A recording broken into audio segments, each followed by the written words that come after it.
Most of us think of motion as a very visual thing. If I walk across this stage or gesture with my hands while I speak, that motion is something that you can see. But there's a world of important motion that's too subtle for the human eye. And over the past few years, we've started to find that cameras can often see this motion, even when humans can't. So let me show you what I mean. On the left here, you see video of a person's wrist. And on the right, you see video of a sleeping infant. But if I didn't tell you that these were videos, you might assume that you were looking at two regular images. Because in both cases, these videos appear to be almost completely still. But there's actually a lot of subtle motion going on here. And if you were to touch the wrist on the left, you would feel a pulse. And if you were to hold the infant on the right, you would feel the rise and fall of her chest as she took each breath. And these motions carry a lot of significance, but they're usually too subtle for us to see. So instead, we have to observe them through direct contact, through touch. But a few years ago, my colleagues at MIT developed what they call a motion microscope, which is software that finds these subtle motions in video and amplifies them so that they become large enough for us to see. And so if we use their software on the left video, it lets us see the pulse in this wrist. And if we were to count that pulse, we could even figure out this person's heart rate. And if we use the same software on the right video, it lets us see each breath that this infant takes. And we can use this as a contact-free way to monitor her breathing. And so this technology is really powerful because it takes these phenomena that we normally have to experience through touch, and it lets us capture them visually and non-invasively. So a couple years ago, I started working with the folks that created that software, and we decided to pursue a crazy idea.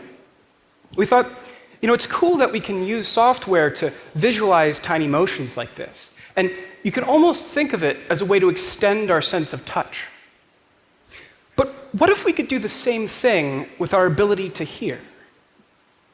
What if we could use video to capture the vibrations of sound, which are just another kind of motion, and turn everything that we see into a microphone? Now, this is a bit of a strange idea, so let me try to put it in perspective for you. Traditional microphones work by converting the motion of an internal diaphragm into an electrical signal. And that diaphragm is designed to move readily with sound, so that its motion can be recorded and interpreted as audio. But sound causes all objects to vibrate. Those vibrations are just usually too subtle and too fast for us to see. So what if we record them with a high-speed camera and then use software to extract tiny motions from our high-speed video and analyze those motions to figure out what sounds created them? This would let us turn visible objects into visual microphones from a distance. And so we tried this out. And here's one of our experiments where we took this potted plant that you see on the right, and we filmed it with a high-speed camera while a nearby loudspeaker played this sound.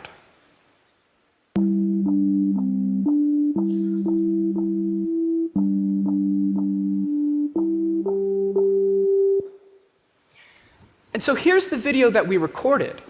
And we recorded it at thousands of frames per second. But even if you look very closely, all you'll see are some leaves that are pretty much just sitting there doing nothing. Because our sound only moved those leaves by about a micrometer. That's 1/10,000th of a centimeter, which spans somewhere between 100th and 1,000th of a pixel in this image. So you can squint all you want, but motion that small is pretty much perceptually invisible. But it turns out that something can be perceptually invisible and still be numerically significant. Because with the right algorithms, we can take this silent, seemingly still video, and we can recover this sound.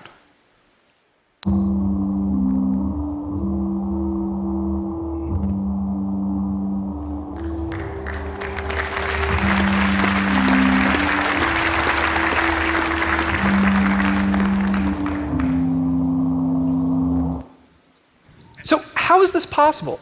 How can we get so much information out of so little motion? Well, let's say that those leaves move by just a single micrometer. And let's say that that shifts our image by just 1,000th of a pixel. That may not seem like much, but a single frame of video may have hundreds of thousands of pixels in it. And so if we combine all of the tiny motions that we see from across that entire image, then suddenly 1,000th of a pixel can start to add up to something pretty significant. On a personal note, we were pretty psyched when we figured this out. But even with the right algorithm, we were still missing a pretty important piece of the puzzle. You see, there are a lot of factors that affect when and how well this technique will work. There's the object and how far away it is. There's the camera and the lens that you use, how much light is shining on the object, and how loud your sound is. And even with the right algorithm, we had to be very careful with our early experiments, because if we got any of these factors wrong, there was no way to tell what the problem was. We would just get noise back. And so a lot of our early experiments looked like this. And so here I am, and on the bottom left you can kind of see our high-speed camera, which is pointed at a bag of chips, and the whole thing is lit by these bright lamps. And like I said, we had to be very careful in these early experiments. So this is how it went down. 3, 2, 1, go. Mary had a little lamb, little lamb, little lamb.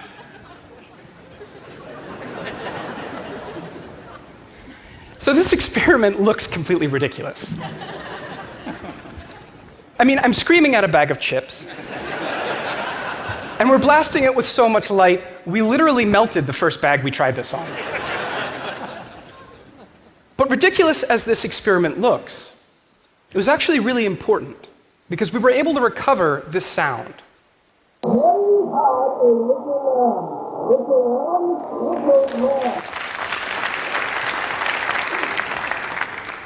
And this was really significant, because it was the first time we recovered intelligible human speech from silent video of an object. And so it gave us this point of reference, and gradually we could start to modify the experiment, using different objects or moving the object further away, using less light or quieter sounds. And we analyzed all of these experiments until we really understood the limits of our technique. Because once we understood those limits, we could figure out how to push them. And that led to experiments like this one, where again, I'm going to speak to a bag of chips, but this time we've moved our camera about 15 feet away, outside, behind a soundproof window. And the whole thing is lit by only natural sunlight. And so here's the video that we captured. And this is what things sounded like from inside, next to the bag of chips. Mary had a little lamb whose fleece was white as snow, and everywhere that Mary went, that lamb was sure to go. And here's what we were able to recover from our silent video captured outside behind that window. Mary had a little lamb whose fleece was white as snow, and everywhere that Mary went, that lamb was sure to go.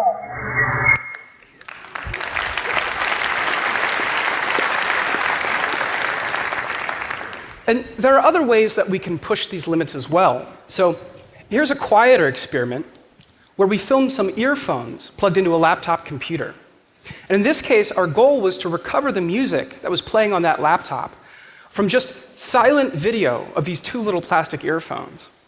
And we were able to do this so well that I could even Shazam our results.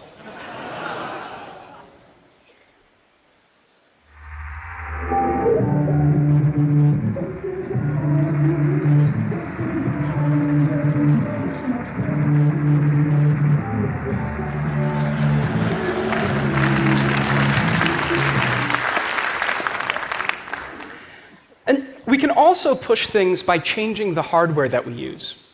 Because the experiments I've shown you so far were done with a camera, a high-speed camera, that can record video about 100 times faster than most cell phones. But we've also found a way to use this technique with more regular cameras. And we do that by taking advantage of what's called a rolling shutter. You see, most cameras record images one row at a time. And so if an object moves during the recording of a single image, there's a slight time delay between each row. And this causes slight artifacts that get coded into each frame of a video. And so what we found is that by analyzing these artifacts, we can actually recover sound using a modified version of our algorithm. So here's an experiment we did where we filmed a bag of candy while a nearby loudspeaker played the same Mary Had a Little Lamb music from before. But this time, we used just a regular store-bought camera. And so in a second, I'll play for you the sound that we recovered, and it's going to sound distorted this time. But listen and see if you can still recognize the music.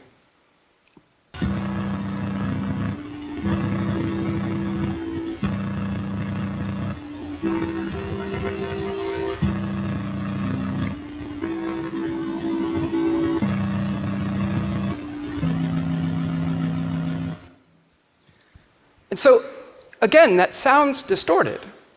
But what's really amazing here is that we were able to do this with something that you could literally run out and pick up at a Best Buy. So at this point, a lot of people see this work and they immediately think about surveillance. And, to be fair, it's not hard to imagine how you might use this technology to spy on someone.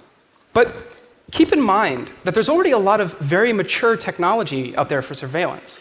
In fact, people have been using lasers to eavesdrop on objects from a distance for decades. But what's really new here, what's really different, is that now we have a way to picture the vibrations of an object, which gives us a new lens through which to look at the world. And we can use that lens to learn not just about forces like sound that cause an object to vibrate, but also about the object itself. And so I want to take a step back and think about how that might change the ways that we use video. Because we usually use video to look at things. And I've just shown you how we can use it to listen to things. But there's another important way that we learn about the world. That's by interacting with it. We push and pull and poke and prod things. We shake things and see what happens. And that's something that video still won't let us do, at least not traditionally. So I want to show you some new work. And this is based on an idea I had just a few months ago. So this is actually the first time I've shown it to a public audience. And the basic idea is that we're going to use the vibrations in a video to capture objects in a way that will let us interact with them and see how they react to us. So here's an object. And in this case, it's a wire figure in the shape of a human. And we're going to film that object with just a regular camera. So there's nothing special about this camera. In fact, I've actually done this with my cell phone before. But we do want to see the object vibrate. So to make that happen, we're just going to bang a little bit on the surface where it's resting while we record this video.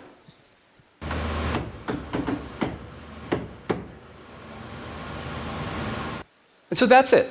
Just 5 seconds of regular video while we bang on this surface. And we're going to use the vibrations in that video to learn about the structural and material properties of our object. And we're going to use that information to create something new and interactive.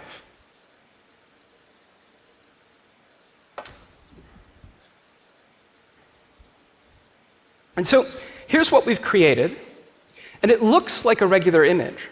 But this isn't an image, and it's not a video, because now I can take my mouse and I can start interacting with the object.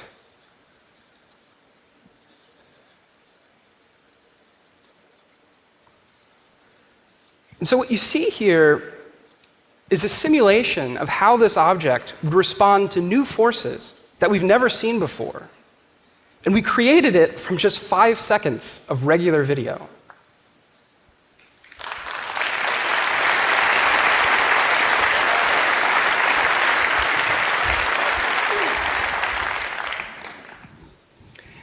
So this is a really powerful way to look at the world, because it lets us predict how objects will respond to new situations.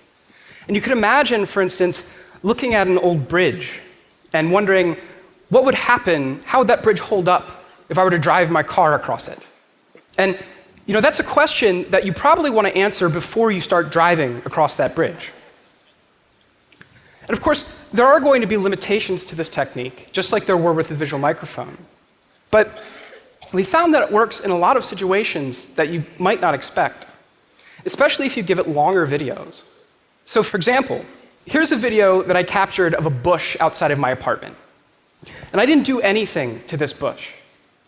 But by capturing a minute-long video, a gentle breeze caused enough vibrations that we could learn enough about this bush to create this simulation.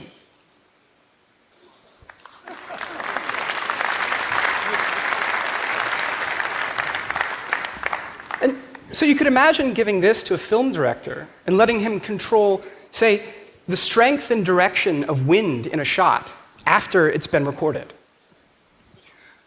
Or in this case, we pointed our camera at a hanging curtain, and you can't even see any motion in this video. But by recording a 2-minute-long video, natural air currents in this room created enough subtle, imperceptible motions and vibrations that we could learn enough to create this simulation. And ironically, we're kind of used to having this kind of interactivity when it comes to virtual objects, when it comes to video games and 3D models.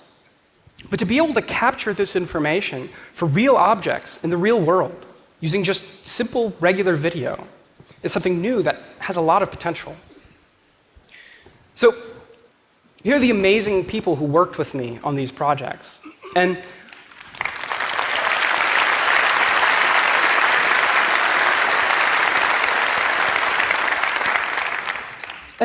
what I've shown you today is only the beginning. We've just started to scratch the surface of what you can do with this kind of imaging. Because it gives us a new way to capture our surroundings with common, accessible technology. And so, looking to the future, it's going to be really exciting to explore what this can tell us about the world. Thank you.